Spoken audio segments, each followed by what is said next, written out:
드린 본문의 말씀을 중심으로 감사하면 행복해지고 이런 제목으로 하나님의 말씀을 전해드리겠습니다.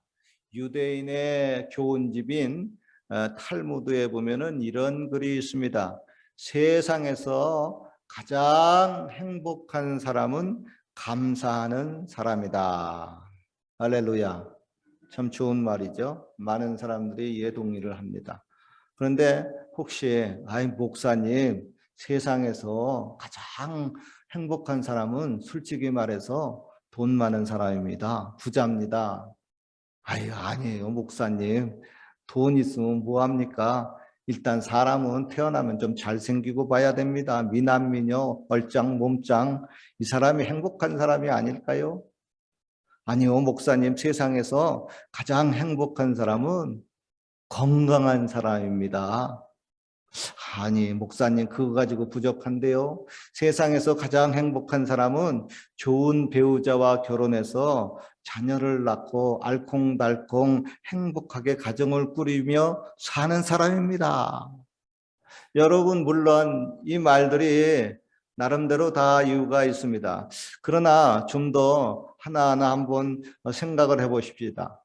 돈이 없으면은 불행해지는 겁니까? 그리고 돈이 얼마나 많이 있어야 행복해지는 겁니까? 그리고 미남 미녀 얼짱 몸짱이 못 되면은 불행해지는 겁니까? 죽어야 됩니까? 그리고 때로는 병이 들어서 건강을 잃으면 불행합니까? 사람이 죽을 때에는 거의 다 병들어서 죽게 되는데, 그러면은 죽을 때가 가까이 오면, 즉 나이가 먹으면은 사람들이 다 불행해지겠네요. 그리고 여러분, 결혼을 못해서 가정을 꾸리지 못하면은 그 불행합니까? 그러면은 장가 못 간 예수님이나 사도 바울 같은 경우에 불행한 사람이겠네요. 즉 여러분, 이런 것들은 나름대로 행복의 조건들이 될 수가 있지만 근본적이고 보다 완전한 행복의 조건은 되지를 못합니다. 그러나 여러분, 이거는 어때요? 돈이 없어도, 잘나지 못해도, 병이 들어도, 때로는 문제가 생겨도 그래도 감사하는 겁니다. 즉 여러분, 그럼에도 불구하고 감사하는 사람이 이 세상에서 가장 행복한 사람이 될 수가 있습니다. 그래서 오늘의 설교 제목을 이렇게 정했습니다. 감사하면 행복해지고, 그리고 그 다음에는 이어서 나오는 말이 뭐죠? 불평하면 불행해진다는 겁니다. 이와 비슷한 말이 있습니다. 감사하면은 흥하고 불평하면은 망한다. 또 비슷한 말입니다. 감사는 하나님을 영화롭게 하고 불평은 마귀를 영화롭게 한다. 여러분, 인간이 쓰는 말 중에서 가장 아름답고 귀한 말 중에 하나는 바로 감사합니다라는 말이 있습니다. 가끔 여기 캐나다에서 보면은 외국분이 한국말을 좀 가르쳐 달라고 하는 것 중에서 무엇을 가르쳐 달라고 많이 하냐면은 땡큐를 한국말로 뭐라고 하니? 그래서 감사합니다. 그러면 본인이 감사합니다. 감사합니다. 그렇게 따라하는 것을 봅니다. 여러분, 감사가 있는 곳에 웃음이 있고, 감사가 있는 곳에 기쁨이 있고, 또 감사가 있는 곳에 평화가 있고, 감사가 있는 곳에 희망이 있고, 감사가 있는 곳에 행복이 있습니다. 감사하면은 불행했던 인간관계, 불편했던 인간관계도 원만해지고 행복한 관계가 될 수가 있습니다. 감사는 여러분, 그 사람의 인격을 측정하는 바로미터, 기준이 될 수가 있습니다. 감사하는 사람은 매우 성숙한 사람입니다. 감사하는 사람은 훌륭한 성도입니다. 어려운 상황에 처했어도 감사하는 사람은 사막의 오아시스와 같습니다. 또 세상에서 가장 사랑받고 환영받는 사람은 감사하는 사람입니다. 하나님도요, 감사하는 사람을 굉장히 좋아합니다. 왜냐하면 감사를 통하여서 큰 영광을 받으시기 때문입니다. 천국은 여러분, 감사하는 사람이 들어가는 곳이고 지옥은 불평하는 사람이 들어가는 곳입니다. 천국에는 감사하는 사람이 넘쳐나고 지옥에는 불평하는 사람만 가득 차 있습니다. 즉 사람의 운명은 그 사람이 감사하느냐 불평하느냐에 따라서 결정이 됩니다. 감사하는 사람은 당연히 행복해지고 불평하는 사람은 불행해집니다.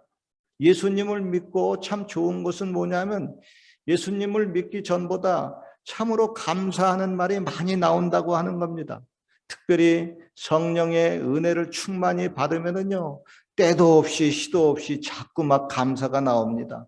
그래서 기뻐져요. 그리고 기쁨이 쌓이다 보니까 자연스럽게 행복해집니다. 그러나 어떤 분은 이렇게 말합니다. 아니, 목사님, 저도 감사하고 싶어요. 행복해지고 싶다고요. 그런데 감사의 제목이 없는 걸 어떡합니까? 감사의 제목은커녕 불평의 제목이 넘쳐나고 있어요. 그래요. 여러분, 구약시대 하박국이라고 하는 선지자가 그랬습니다. 감사하는 제목보다 불평의 제목들이 더 많았습니다. 아니, 하나서부터 열까지 따져보니까 불평의 이유가 가득했습니다. 그가 이렇게 고백을 합니다.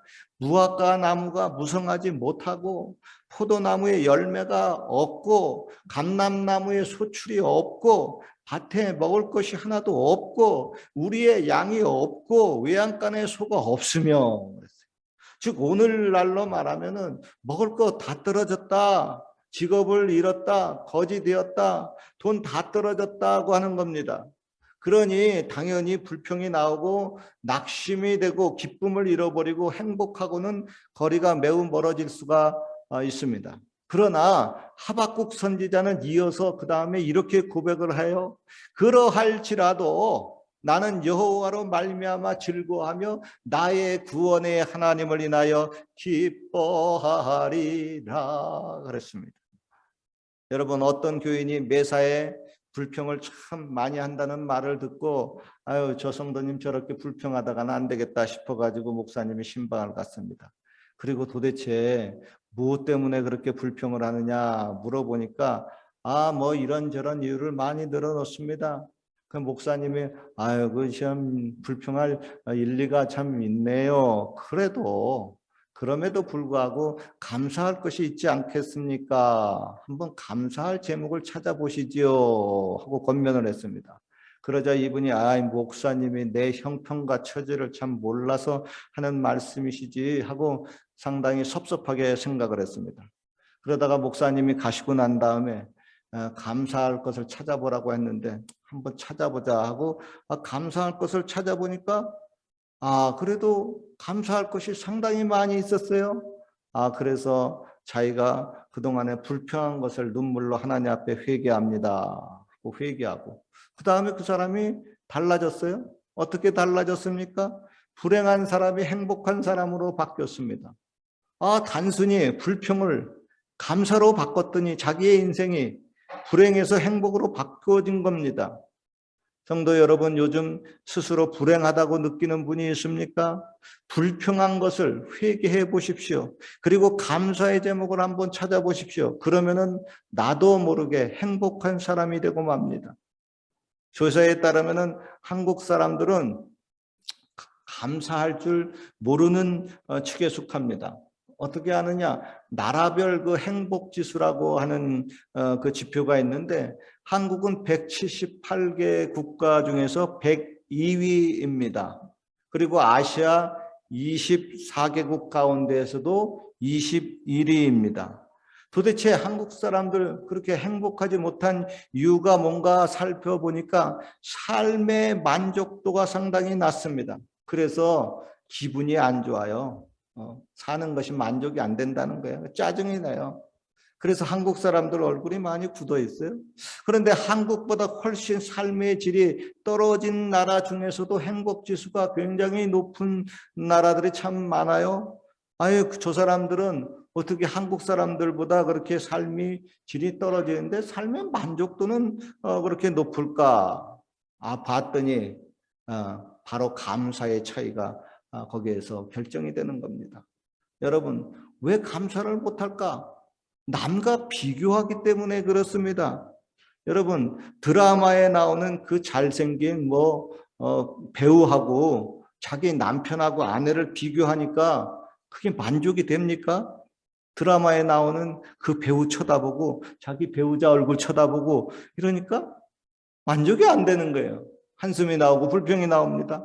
그리고 또 친구나 이웃 중에서도 가장 부자고 가장 잘 나가는 사람과 자기를 비교하니까 그게 감사가 나옵니까? 도리어 막 질투가 나오고 낙심이 되지 않습니까?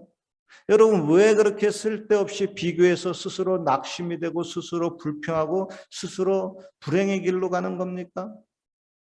물론 사람은요, 혼자 무인도에서 사는 것이 아니고 어울려서 살다 보니까 비교를 안 할 수는 없겠죠.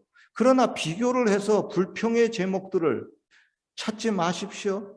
도리어 감사의 제목을 찾아보십시오. 이스라엘에 3대 절기가 있습니다. 이 3대 절기 때는 사람들이 다 예루살렘에 와서 하나님 앞에 감사의 제사를 드립니다. 그 3대 절기가 첫 번째 유월절이에요. 하나님이 이스라엘 백성들을 애굽의 종살이에서 건져내고 탈출시키고 해방시킨 것을 기념해서 하나님께 뭐예요? 감사의 제사를 드리는 겁니다. 그리고 둘째 맥추절이에요. 보리 추수를 감사하고 하나님 감사합니다. 보리 추수 잘했습니다 하고 또 드리는 감사절기입니다. 셋째 초막절입니다. 모든 곡식과 열매를 추수하게 하신 하나님께 감사하는 절기입니다. 이 세 절기의 공통점은 이 일로 인해서 하나님 앞에 감사해서 백성들이 하나님의 성전에 찾아 나와서 감사의 제사를 드린다고 하는 겁니다. 특별히 초막절은 오늘날 추수감사절과 같습니다. 옛부터 농경사회에서는 많은 나라들에게 전통적인 이 추수감사절이 있습니다. 미국도요, 추수감사절을 11월 넷째 주 목요일에 지켜요. 좀 늦게 지키죠. 캐나다의 추수감사절은 10월 둘째 주, 오늘 주일, 그 다음 월요일에 또 이렇게 추수감사절을 지키죠. 한국 기독교의 추수감사절은 11월 또 셋째 주일입니다. 특별히 한국의 경우는 옛날 신라 시대부터 추석이라고 해서 음력 8월 15일을 지키고 있습니다.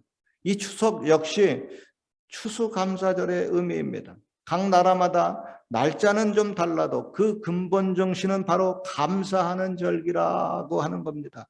그런데 감사를 누구에게 하느냐, 그게 참 중요합니다. 누구에게 감사하느냐.